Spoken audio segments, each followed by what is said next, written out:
I'm going to start with David's question. Okay. He asks, when encountering an upsetting event, what would be a good practice to get back to the higher self? Okay. So that's a great question, David. So I'm going to answer this question first, but then I'm going to get you on the virtual stage when I unmute you and turn your camera on to go a little bit deeper as to what exactly is the upsetting situation, because I would need some more clarity there. But just to answer this question first off, when encountering an upsetting event, what would be a good practice to get back to the higher self? It's funny because questions always answer themselves, and I'm going to show you that. So you get back to the higher self. Now, what is the higher self? In order to get back to the higher self, we have to be super clear on what the higher self is, what we're getting back to. The higher self is neutral. It's the observer.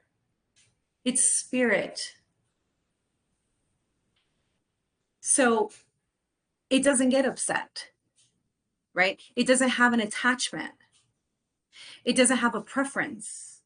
It sees everything that is occurring as useful data.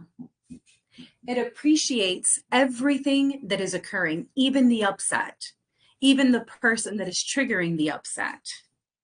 Because in truth, the person that is triggering the upset is simply giving you a gift, David.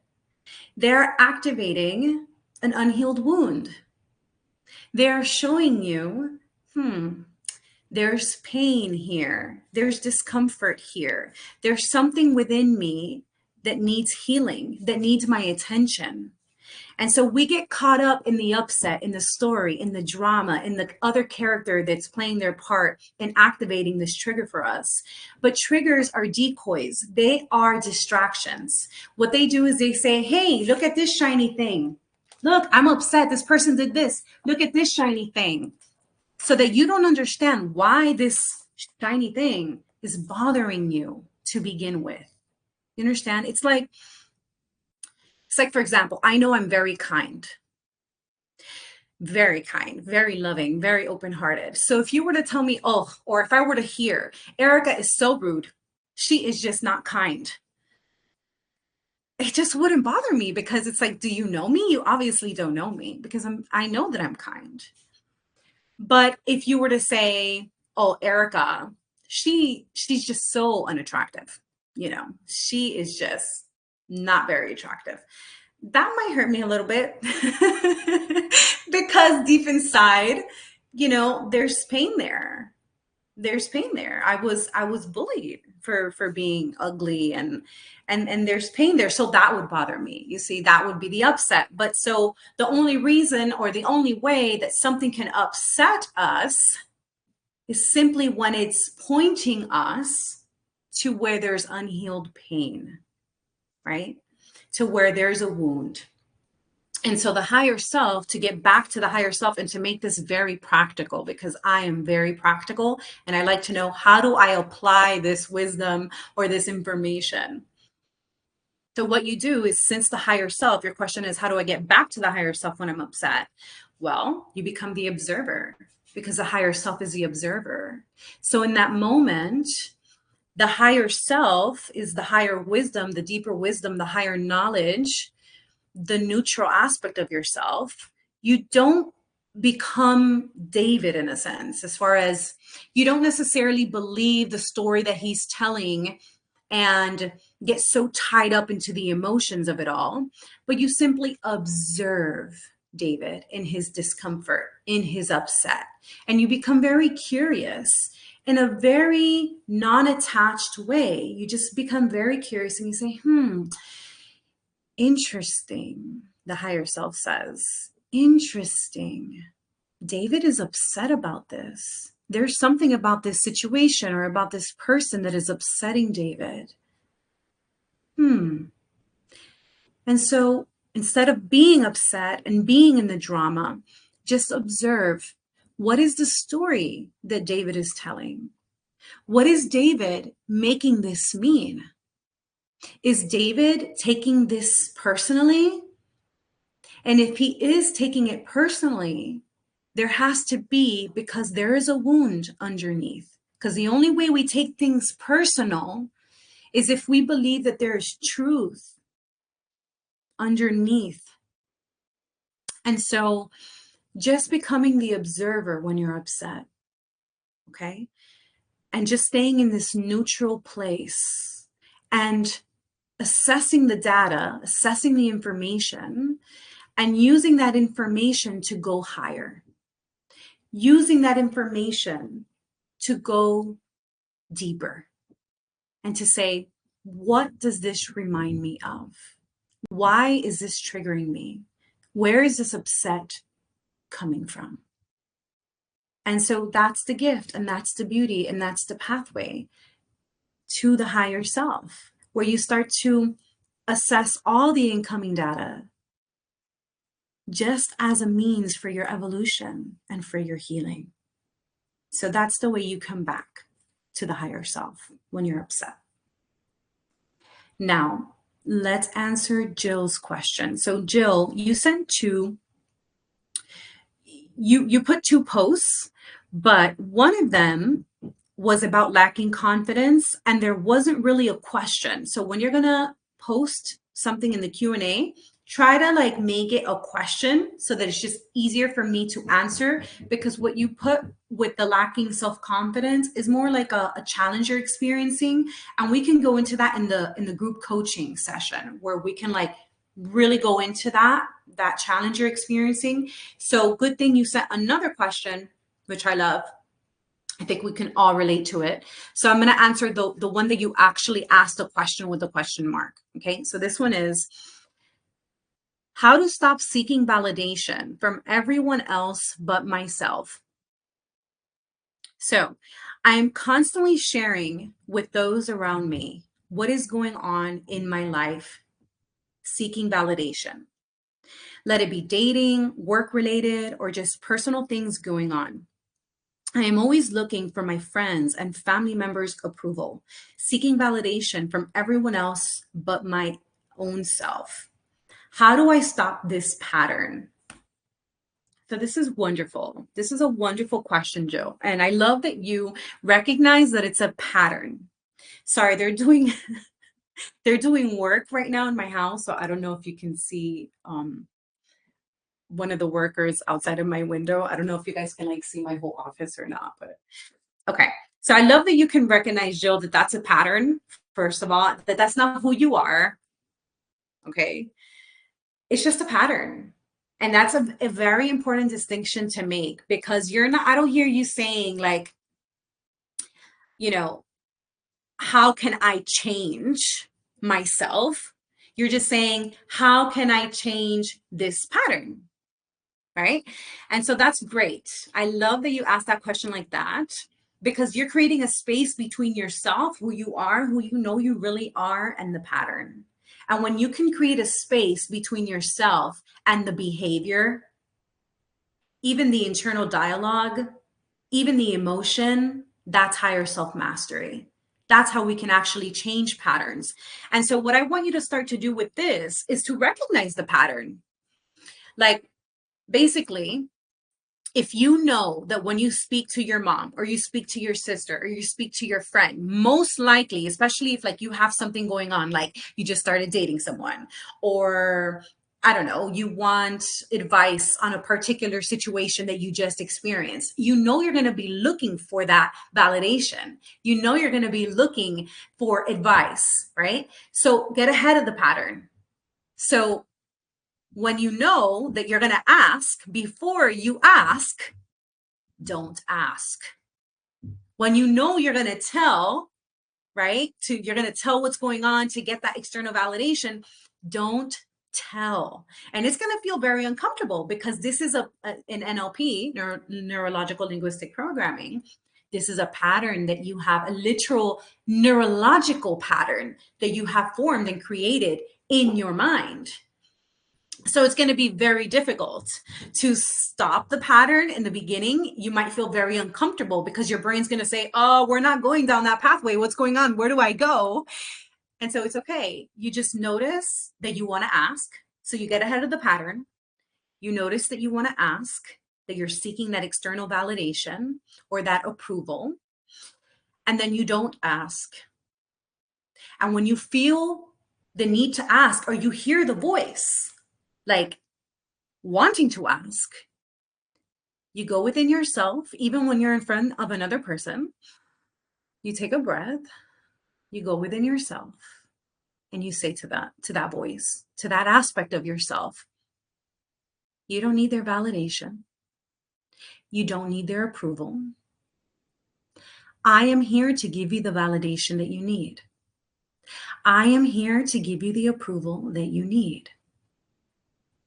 I am the only one that knows what is right for you. And what is that? That is the higher self, which is the inner parent, the inner being, the spirit, really. But it's also the divine mother, the divine father, that divine masculine and feminine in one that is loving the child within who feels insecure, who doesn't believe in herself, who doubts herself, who doesn't trust herself. The way that you break this pattern is acknowledgement of the pattern. And then you have to be the one, Jill, that gives the seeker, the one that's looking for that external validation. You have to be the one that validates that part of yourself, that little girl really inside of yourself. So when you feel it, you say, it's okay. I know you want to ask this person a question. I know you're feeling confused, but it's okay. I am here to give you the validation. I approve of you. I validate you. I trust your decisions. Okay? Because there's several different aspects to this. So I experienced this myself in my own life. I had a constant need for approval and validation. And so the mantra that changed my life, and Jill, I think we've spoken about this in the past, and I hope that you really do get sticky notes and that you write this down on sticky notes and you put it on your bathroom mirror and you say, I release the need for validation. I release the need for approval. I approve of myself. I validate myself. So write that down if you can, or put it in your notes. You know, if not, I'll put it in the chat later in our community here. Those affirmations changed my life because I was in a point several years ago, maybe 7 years ago, where I realized everything that I did was seeking approval and validation unconsciously. I wasn't fully aware of it. But I remember one time I was at a dentist's office and the dentist assistant, she was very cold and, a little bit mean. And I could, to me, because of my trauma brain, right, because of our PTSD, most of us in this room, if not, all of us, have some PTSD, have a little bit of this trauma brain where most likely we experience some trauma, some distress in our childhood, some of us more than others. And if we did, we start to look for possible threats. This is what the empath does. This is why we're empaths, right? We are very good at reading energy. We're very good at almost reading someone's mind and observing their micro expressions, right? And we do this to keep ourselves safe. This is why we overthink as well. It's a defense mechanism. It's what we learned that we needed to do in an uncontrollable situation or in an unpredictable household. It's how we learn to survive. And so what did this lady, this dentist assistant, represent to me? That she was a threat because she was not happy. Because, she was mean. And so that was unconsciously reminding me of my upbringing, of my childhood with my mother who wasn't happy and who, was not very kind often because she was so distressed all the time, very reactive with me. And so because I saw her as a threat, what did I want to do? I wanted to compliment her. So I noticed that I wanted to tell her, oh my God, I love your blazer, even though I didn't love her blazer. But I wanted to tell her that I loved her blazer as a way to soften her. And there's different aspects to this because consciously you can say, oh, this person's having a bad day. I just want to brighten up their day. But if we go a little bit deeper, really, you think that you're responsible for the emotions of others because it's none of your business how this lady really feels. That's her own personal experience and that's her journey that she's on. And we must honor that experience. It's not our job to fix it, right? And if we go a little bit deeper, we'll realize, and this is what happens to the empaths, that we feel responsible deep within ourselves on an unconscious level. We feel responsible for the way they feel. That's the wounded child. Okay. It's up to us to fix it. And so, on top of all of that is the need for approval and validation. Because what is a person who's being distant or mean or cold? They are not approving of you. They don't show you that they like you. And we see that as a threat. In order for us to be safe, the trauma brain says, everybody has to like me. And that's where you are, Jill. You think that everyone needs to like you and approve of you for you to be safe. And this is okay. This is a pattern. This is conditioned. This is just the trauma brain. But it's time to break out of that because you don't need anyone to approve of you or to validate you.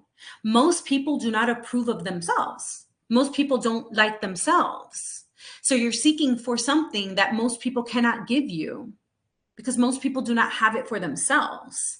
Okay. So your work is what I did. The reason why I mentioned the dentist, this experience with the dentist assistant is because in that moment, I caught myself. I saw the pattern and I caught myself wanting to get her approval and her validation. And I simply didn't. I stopped myself from complimenting her. And I realized that pattern for the first time in my life of me complimenting and me being extra sweet to make people feel, for me to feel more comfortable actually around other people. And so catch yourself when you want to compliment, when you want to be liked, when you want to seek that validation and that approval. Catch yourself. And that's when you catch yourself, you say, I release the need for approval. I release the need for validation. I approve of myself. I validate myself. And that is the work. And that's part one or part two to that question. The other part to that question is that you don't trust yourself. When you have to ask for advice all the time, you don't trust your decisions. So your work, besides releasing the need for approval and validation and getting ahead of that pattern, how we discussed, is also, I trust myself. See, this is what we call in the coaching industry a fixed mindset versus a growth mindset. A fixed mindset is afraid to make mistakes, believes that failure is possible. A growth mindset knows that the way that we learn is through mistakes. Think of a toddler when they first start to walk or when they first start to talk. They fall down a million times. That's how they learn how to walk. When you're riding a bike, when you're learning an instrument, you mess up a million times. That's part of the process. It doesn't mean you're failing. It actually means you're learning. You're stepping closer and closer and closer to getting to a point where you can master something. We have to practice to master anything, be it the piano, be it another language. We need to practice to master. So a growth mindset tells us there's no such thing as an error. There's no such thing as a mistake. It doesn't exist. So give yourself permission to make mistakes.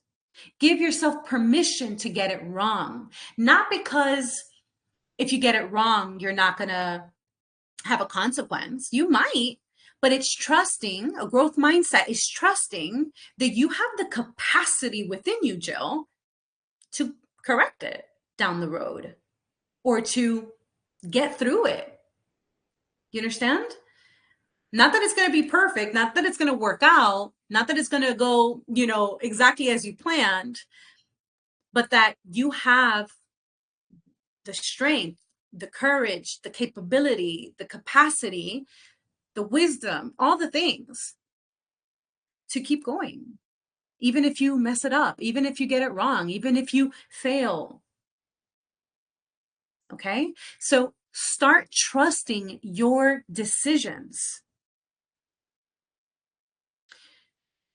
And like you can start this by smaller things like what to wear, what to eat, where to go. You probably are the kind of person that you like look at a menu for a long time, you know, things like that, because you struggle making decisions because you don't trust your decisions. Why? Because somewhere along your path, when you spoke up, your voice was silenced.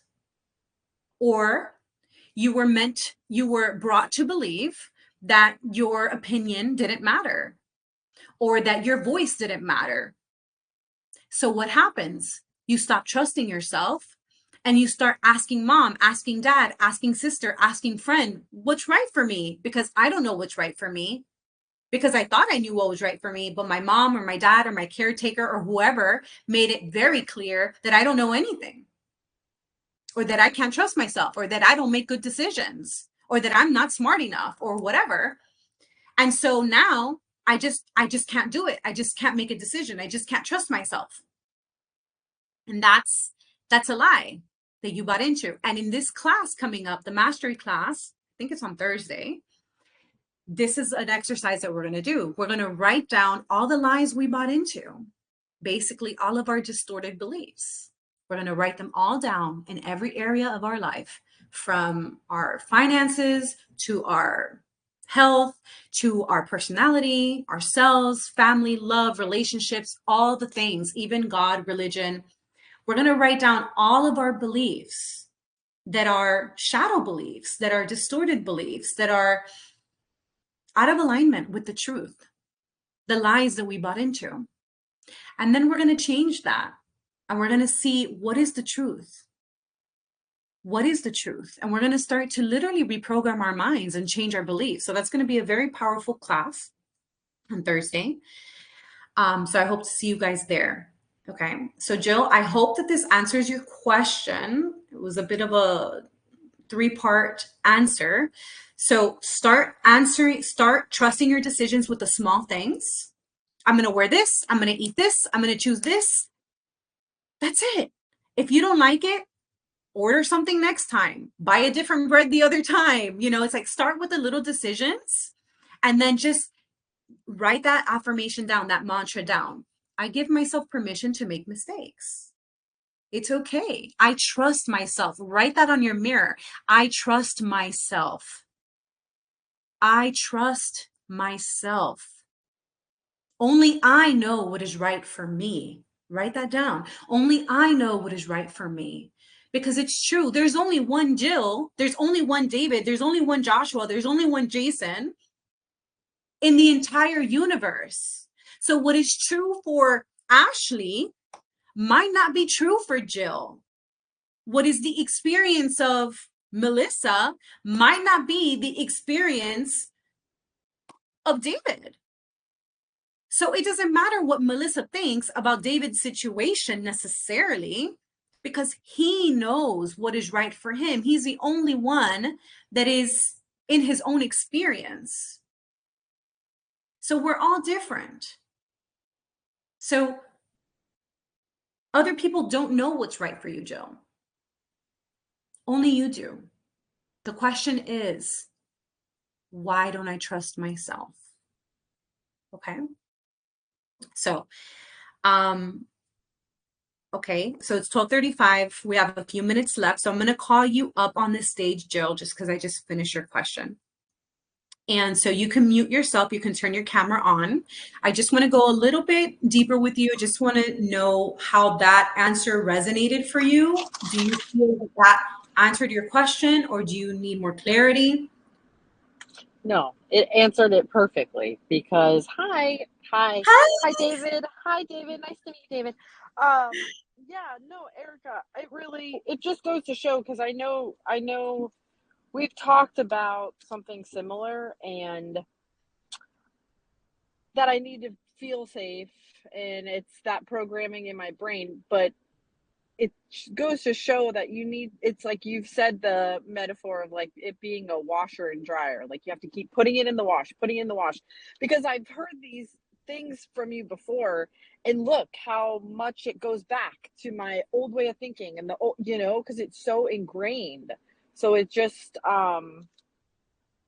goes to show that I need to constantly be reminded that, and reinforce that I can trust myself, and I have the answers. Because at the end, a light bulb just went off when you just said the last part, that the only one experiencing that is me. So why am I taking my best friend's opinion, for example, and like totally switching everything I thought that I had the answer to?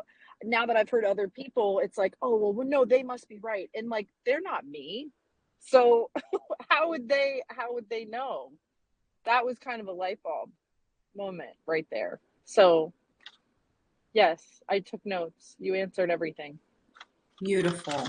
Beautiful. I'm so glad, Jill. It's a process.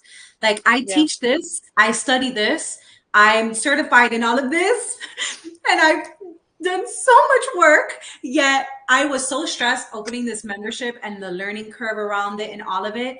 And like today on my walk, I mean, I had some hard days around this membership. And today on my walk, I said, why did I struggle? So like David, I just became that neutral observer, and I just observed Erica and I said, why has Erica been struggling so much around this?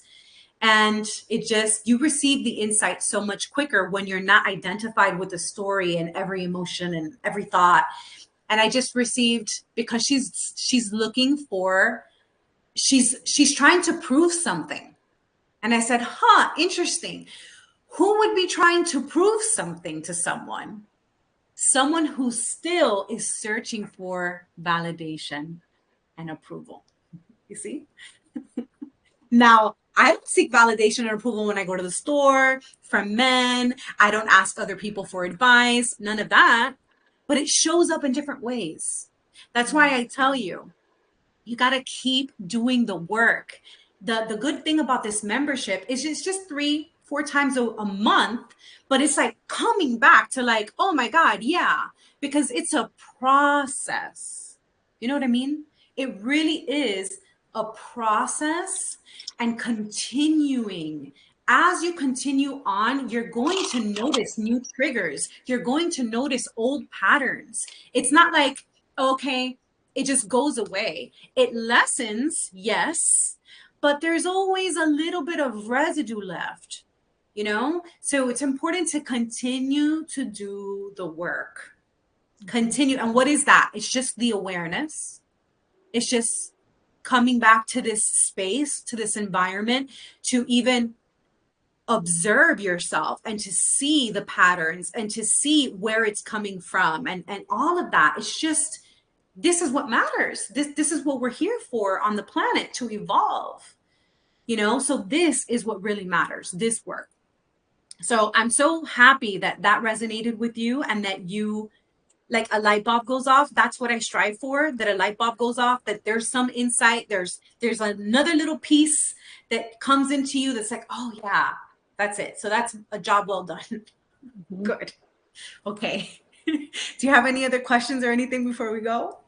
No. Okay. So I'm going to call David up now. Thank you so much, Jill. Thank you. Thank you, I Erica. love you. Thank Love you. you too. Thank you. All right. So, David, you could, there you go. There you go. Hi. Well, hey, this is a learning curve. We're all, taking those little steps, it's all good. Yes. Yes. Beautiful. So, David, how did you feel? I saw that you went away a little bit. Oh, Um, the audio, I could read yeah. your lips sometimes, but the audio. Okay. So I just, So, did, I got it to go. I had to go back and reconnect the circle and then go into the chat, and then it came right back. okay. So, did you hear the answer to the question that I gave? Yes. Okay. So, how did that resonate with you? Like, did you feel do you feel clear? So the question is, when encountering an upsetting event, what would be a good practice to get back to the higher self? So I talked about becoming the observer, being neutral, observing David, understanding why this is an upset to begin with, what might be the unresolved pain or the unhealed pain underneath that. So Oh, in your case, when you say when encountering an upsetting event, are you speaking in general, or was there an upsetting event recently? oh, well, okay. There's only 4 pumps at this gas station. This is on 101. And everyone's going home on a Sunday afternoon at 4 o'clock. Well, everybody's in line to get fuel. Well, Mhm. a big motorhome pulls in and takes up a couple of them instead of pulling through to where they could get gas, and no one else, so they're taking up half of the pumps just to get theirs, and everybody's waiting in line. It was just very, they were being very inconsiderate, and they just drove up off the street and just pull in. Everybody's got their, they have their signal on that they're going to go to the gas pump, and everyone's trying to be organized, and it was just like chaos. Okay, beautiful. So here's my response to that, okay? So remember what I said about triggers, okay? In the Right, podcast that I create, I have an episode on triggers. I don't know if you listen to right. that. So our triggers are decoys. They're distractions, okay? The trigger here is the truck that came in, or the motorhome that came in. The trigger is I'm upset because they're being inconsiderate, right? Now, the reason why, which is a big trigger for me too, by the way, the reason why people get upset, like this is a trigger, is because let's go a little bit deeper there. Okay. I'm upset because they're being inconsiderate. And that bothers me I would be considerate. because I would be considerate. Okay. Right. So them being considerate bothers me because they Uh, must not. oh, they're only thinking, yeah, they only have their own path to go, They're only, They're yeah, only thinking about themselves. right. And there's other Okay. people in the world besides themselves, you know. Okay. Very good. So they're only thinking about themselves. And if someone is only thinking about themselves, then they must not be acknowledging me and the way I feel. Well, yeah, yeah, I guess that's true. Okay. So, And if someone is, okay, go huh? ahead. And if someone is not acknowledging me and the way I feel, then what does that mean? Maybe I should speak up. Beautiful. So So, underneath this consideration trigger is usually a child that felt that their feelings were not truly considered. Perhaps they were neglected, maybe not completely neglected where you were abandoned or your parents never played with you or talked to you or anything, but perhaps not giving David the attention in the way that he needed it, the love and the connection in the way that he needed it. mm, And so underneath this, if I'm not, I'm triggered because they're being inconsiderate, they're only thinking about themselves, is a trigger that they're not thinking about me. I must not be important here. I must not matter here. And that's always going to take us to the neglect wound. Okay. So in that moment, David, acknowledge the little David inside of you that needs to feel seen and needs to feel heard. And there might be a little bit of, like, I love how you said that I need to speak up because perhaps you didn't speak up.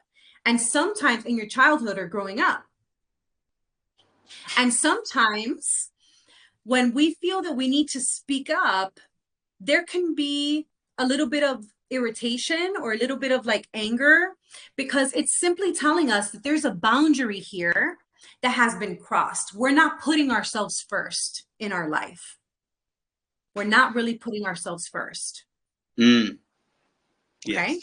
So this is an invitation for you. You see how it's like, oh, it's the truck and the gas. No, it's not. It has nothing to do with the truck or the gas. It has everything to do that you are projecting onto that motorhome, that they are not considering you, because deep within yourself, you're not truly being considerate with yourself. You're not truly speaking up. You're not truly honoring yourself in your truth. And so you're projecting that outwards. Does that make sense? Well, I never looked at it that way. I know, that's what I'm here for. Yeah, it's like a totally new concept. I always thought, okay, people are not treating you like you would like to be treated. Just step up and politely say, "Hey, do you think you could pull forward far enough for me to get gas? I've been waiting here for at least 20 minutes." Could you? And did you? Yes. You Really? said it? The wife was pointing to the husband. He wants to get gas too, so we need to pull up and not block everything.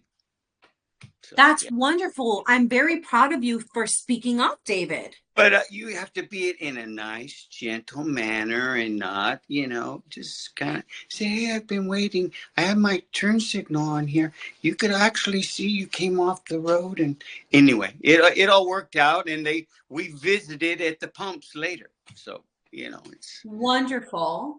you just Wonderful. you just try to um, make the best of a bad situation and be communicative and in a gentle way get your point across. Beautiful. Beautiful. But also, Uh, okay, understand that when there's this trigger going on, it's something deeper. So uh, when it's something deeper, love the one within yourself that feels maybe not appreciated, maybe taken advantage of, maybe not being considered. Love that one within yourself. And in that moment, just like I told Jill, in that split moment, you just go within yourself before you go to the motorhome or to the other person. And you just go within yourself and you say, hey, I see you. I consider you. I would never take you for granted. I appreciate you and you're safe. Because that's what the trigger is. It's unsafety. Deep within, it's the child within that feels unsafe. Okay. So in okay. that moment, you do that.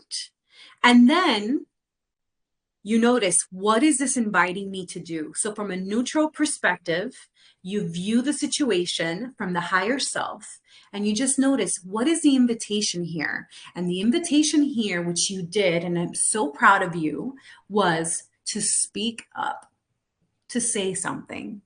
Where many people, and maybe in the past, because you're so kind and you're so nice, maybe you would have just let it go, right? And so speaking up, Mm-hmm. Yes. beautiful, beautiful. It, I don't know. In my life's journey, if you haven't spoke up, no one's going to listen. So if Yes. you know,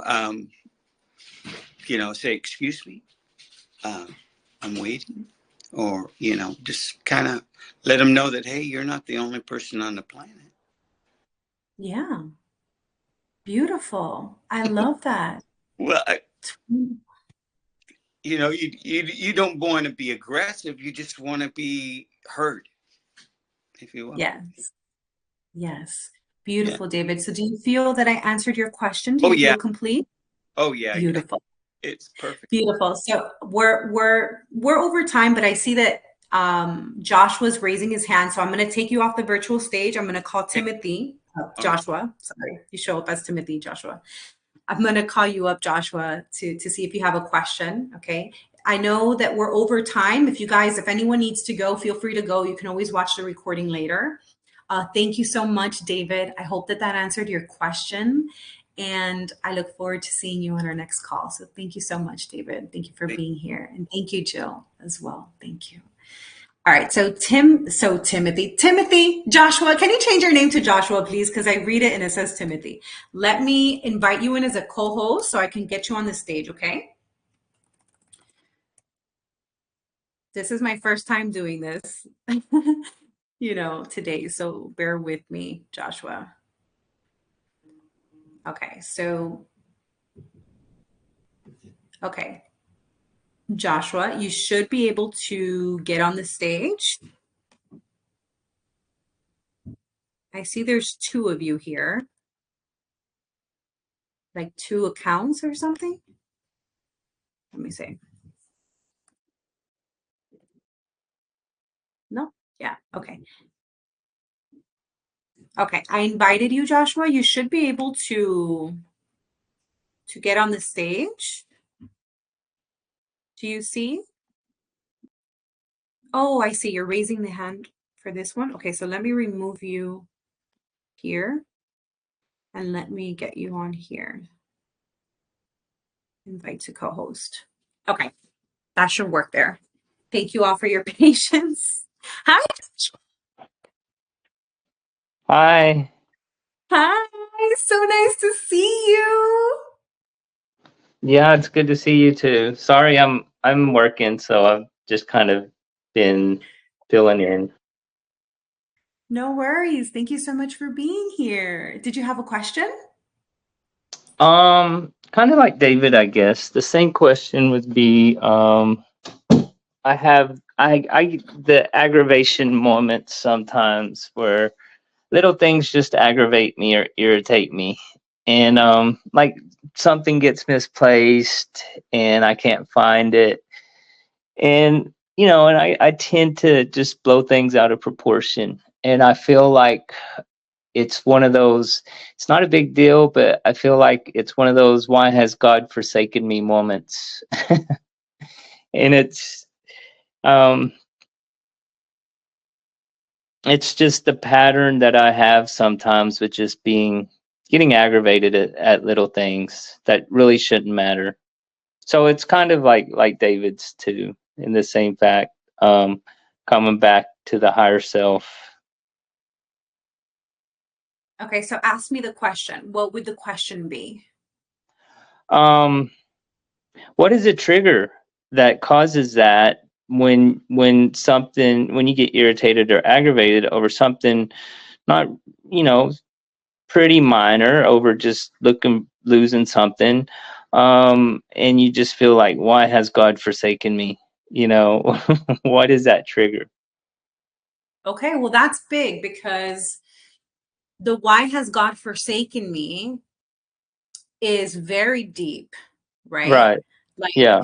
to get aggravated over something, but to go to, like, I don't know, you lose your pencil, right? And then you're like, you know, this must mean that God has forsaken me in a sense, right? Like something not working out for me or me being Right. aggravated or frustrated over something must mean that, God has abandoned me. What is forsaken? To abandon, right? To Yeah. almost betray in a sense. That's like the energy under that word. Right. So this will go back to an abandonment wound. So there's several different parts here because we're intricate beings. It's never so simple. There's several different parts here. The first is the abandonment. Okay, the abandonment wound that's here, Right. the betrayal wound that's here, and also the what I was telling Jill about the PTSD or the trauma brain, where it's like this need for control, this need to have control and for everything to be in a particular way, which is a clear sign that the child is wounded within. Right. Okay, that's the PTSD brain, Right. where you feel that you need everything to be a particular way in a particular order for things to go according to plan, or something is wrong, right? Right. And so you might even be addicted to this pattern or to this pathway, this train of thought, because it's comforting for you to get aggravated. So if we look at, like, for example, the human needs, right? One of the human needs is certainty. Right. So feeling uncertain in different areas of our life. What happens when we get aggravated or when we feel angry or when we feel frustrated? We are certain that we're angry, right? We are certain that we're frustrated. So there's many different aspects here. Okay. So Right. first, I invite you to meet the need for certainty in a different way. Okay. So meal prep, wake up at exactly the same time every day, create a morning routine or a nighttime routine. Do something that you know is going to happen every day. Create some kind of system, some kind of routine where you can feel a sense of certainty. This is going to bring calm to your mind and to this pattern so that you don't need to feel that certainty in unhealthy ways from unhealthy things. Okay, that's first. Second, it's understanding when you want to say, because there's a difference between the frustrated and then, which is a need for control, and then the why hast thou forsaken me, right? When you get there, you realize that there is the child and it's continuing this work. And we'll be doing inner child healing sessions and stuff like in the group, but continuing the work of acknowledging the one within that feels forsaken, that feels abandoned, that feels betrayed, that feels unsafe, that feels things never work out for me. You know, that little boy, you have to be the one when that voice comes up or that thought comes up of why are you forsaking me again? You go in and you tell that little boy, I would never forsake you. I would never forsake you. I see you. I see and I understand that you feel forsaken. I understand that. But you know what? I would never forsake you. I would never leave you. I would never abandon you. I'm here with you and I love you and you're safe and everything's going to be okay. You just do that 30 seconds. You see how fast that was? You do that. Okay. And then you realize, and I could relate to this because I was diagnosed with Hashimoto's disease like a couple months ago. And it's been very difficult for me. Like because I have a lot of pain, like physical pain and like uncontrollable crying and things like because my thyroid is so out of whack. It's supposed to be under 4, my TSH, and it's at 62. And so it's so out of whack that I can't think and I cry. And so like this last weekend I had a flare up where I couldn't move and I was just crying. And I had that thought, Joshua, this is why we're all mirrors. There's only one of us in the room. I thought to myself, why are you doing this to me? Right. Like to God. Why, like just like that, like why have you forsaken me? Like, and me that I'm a healer, me that I'm a teacher, me that I'm in this line of work, like why did you do this to me? And this is a question for you. How long does it take for you to realize that you just said that or that you just did that and that that's like very distorted? Do you realize that when you say that? Yeah, I Or mean, do almost immediately. Okay, very good. See, this is the path of evolution. It's a spiral. So remember, the way that we begin to evolve our consciousness, it's not immediate. In this realm of duality of time and space, it takes time and space. Right. Okay.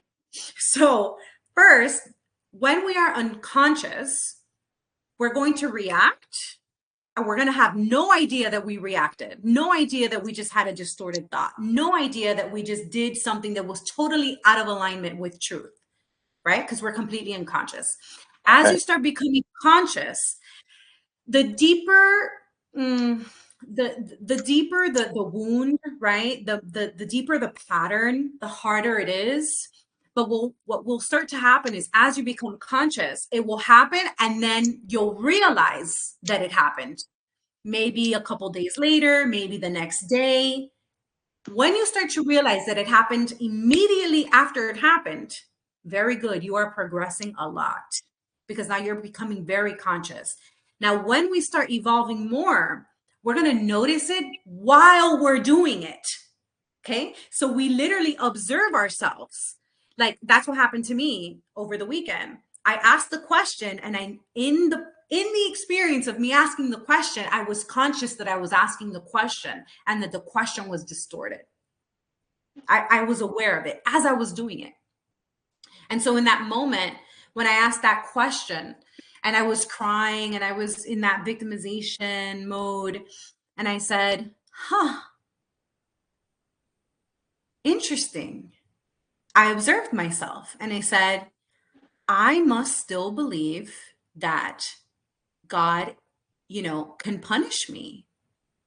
And I said to myself, because after I said, why are you doing this to me? Why are you forsaking me? Like, and I said, how much more what more do you want from me? What else do I need to do I thought that I would be in a place of happiness already, or of perfect health, of harmony. What else do you want from me? It was like this feeling of, like, you know what I mean?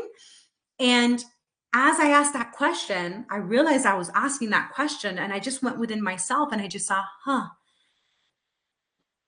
I'm projecting onto the creator. I'm projecting onto God. It's me that's always demanding things of myself. It's me that abandons myself. It's me that, puts these expectations on myself, that I feel still that I need to prove myself in some way, and that I can somehow get it wrong, and that I can somehow fall out of grace. I do that to myself, not God, but we project it onto God. And so I realized in that moment, I came back into my power, even with tears running down my face. And I said, no, that was distorted. I know that, God, you're just observing me right now. You didn't create this in my life. I know that I created this on a soul level because there's medicine for me here. And hey, little do I know, Hashimoto's is the most common autoimmune disease that exists on the planet. 1 in 10 people have it. So I said, you know what? If this is my path, if you want me to teach about this at some point, then you know what? I'll willingly experience it and do it and know that I chose it and that I created it, because this is my highest path to evolution. And it's like, boom, you come back. So that's the thing, Joshua, coming back. So there's several parts: loving the little one inside who feels that father would betray, that father would abandon, that father would, you understand? Right. Loving, because that project our father, our relationship with our father onto our heavenly father, right? And so that aspect in that moment, or when you can get to it, but then also acknowledging, I just had a moment of unconsciousness, and I'm just going to shine the light of awareness, of consciousness onto it. And in that way, you're lighting the darkness, you're lighting the shadow. It's getting smaller, it's getting lighter. And that's the path. So don't look at the aggravations as a detour, or as something is wrong, or, how much longer do I need to deal with this? You need to deal with this until you don't anymore. Right. Lean into your eternal nature. Like I tell you guys, right? Lean into your eternal nature. You are spirit. You are an eternal being of light. Lean into that. There's no rush. If you're still getting aggravated, another opportunity to connect, to go within myself, to love the one that's frustrated, to love the one that's aggravated, to love the one that needs control, to reassure him that he's loved, that he's safe, that he's protected, that everything is okay. And yet to also acknowledge that there's still distortions here within my consciousness, and I can correct it. And then so the path is to get to the point that you notice it immediately after, or while the trigger is occurring. And then it gets to a point that before the aggravation comes, you're aware. So you get, like I told Jill, I don't know if you were here when I told Jill this, but you get a step before the pattern. So when you lose something, when something breaks, when something happens that you think shouldn't have happened, you get ahead of the pattern. You say, okay, normally Joshua will get aggravated here, but you know what? I'm going to choose peace instead of this. And I'm going to acknowledge that this is happening for me because this is my medicine. That's it. And you just continue that process. Eventually, you'll become aware before the aggravation comes. And the more you do that, eventually the aggravation will not come. Just don't resist it. Don't push it Right. away. Judge yourself. Don't do any of that, because that reaffirms it. Just say, Okay. another opportunity. Wonderful. Does that make sense? Yes. Okay, good. Do you feel complete, or do you have any other questions? No, that's well, I feel fulfilled with your answer. Wonderful. Thank you so much, Joshua. Thank you.